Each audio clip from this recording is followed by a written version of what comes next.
Let's be real. Leading any kind of organizational change can feel like you're trying to steer a giant ship through a hurricane. It's tough, it's messy, and honestly, a lot of the time, it just fails. But what if you had a playbook?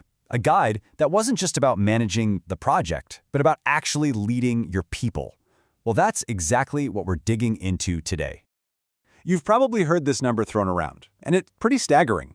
A whopping 70% of change initiatives don't make it. So what's the deal?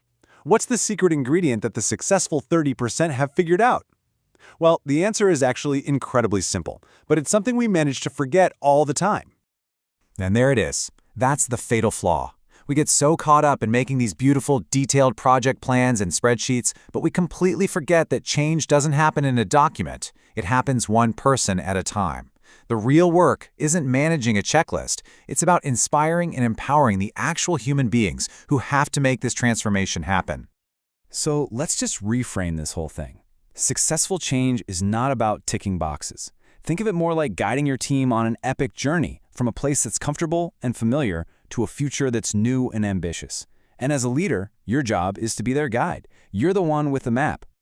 And you know, every good guide needs a map. This is yours. We're going to break it down into 5 clear phases. Seriously, think of this as the roadmap for your team's own hero's journey.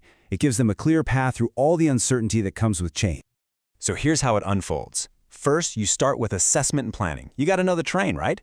But the real pivot point, and where we're going to spend most of our time today, is that third phase, communication and engagement. That's where the leadership really kicks in.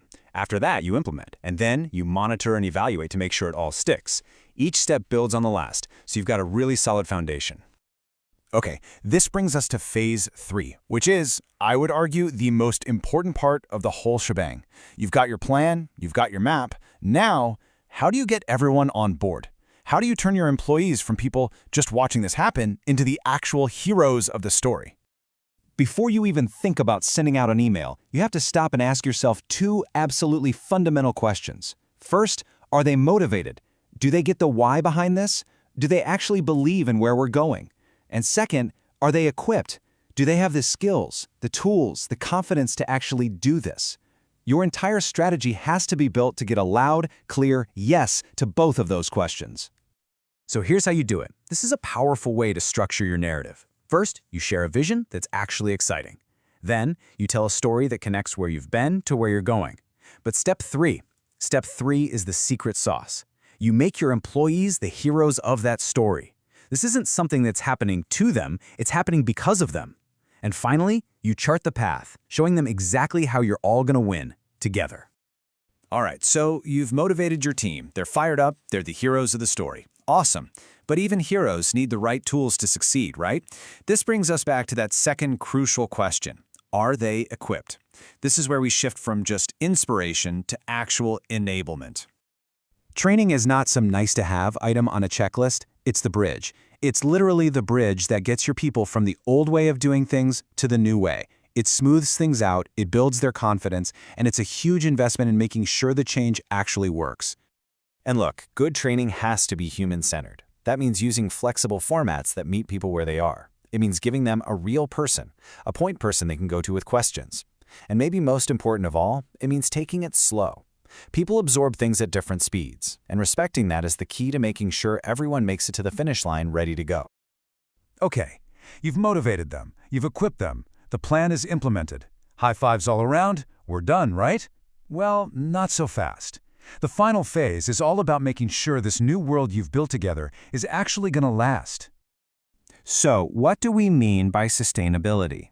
It's pretty simple, really. It just means the change becomes the new normal. It's that process of monitoring and checking in to make sure the new way of working is stable, that it's actually getting you the results you wanted, and that it still makes sense for your big picture goals. It's the difference between a temporary fix and a real transformation. And the payoff for getting this right, it is huge.